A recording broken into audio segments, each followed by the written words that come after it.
A person suffering from hearing loss has a small chance to be able to react as quickly when, for example, an alarm sets off. Hearing loss. The degree of hearing loss can vary from slight to profound. Hearing loss is broadly classified into 3 types: conductive, sensory neural, or a mixture of them. Conductive means the problem lies in the outer or middle part of the ear. Sensory neural means the inner ear, especially when the hearing nerve cells stop working properly. Hearing loss is among the most common healthcare burdens. Its incidence in newborn babies, called congenital hearing loss, can reach 20 cases per 1,000 births in some countries. Similarly, presbycusis, or hearing loss in people older than 65, happens to almost 40% of the population. The conventional hearing aid can help patients with a lesser degree of hearing loss by amplifying the incoming sound. But in other cases, hearing aids cannot help. Cochlear implant.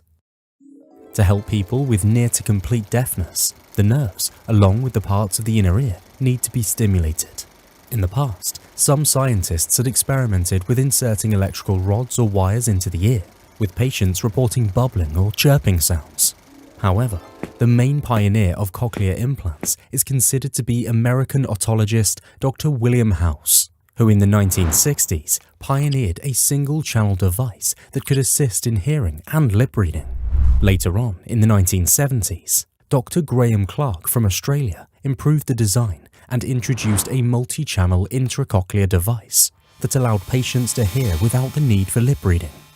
Many improvements have been made since then, such as on the battery life, Bluetooth, waterproofness, and the quality of sound. Currently, there are some established companies already creating cochlear implants, and many countries have also created their own original cochlear implant prototypes. Mechanism.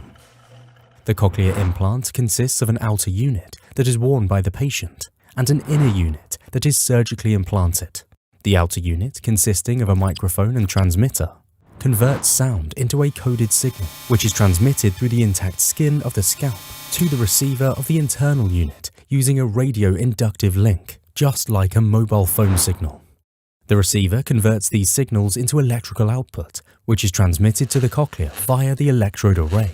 This causes stimulation of the auditory nerve fibers and perception of hearing. This way, the cochlear implant bypasses the non-functioning hair cells of the cochlea. The cochlea is tonotopically organized, which means that different parts of the cochlea are better suited to detect specific frequencies of sounds. The electrode that is placed into the cochlea is, in fact, a group of individual wires, each ends at a contact point along the silicon casing. They stimulate different parts of the cochlea as per the frequency of sound.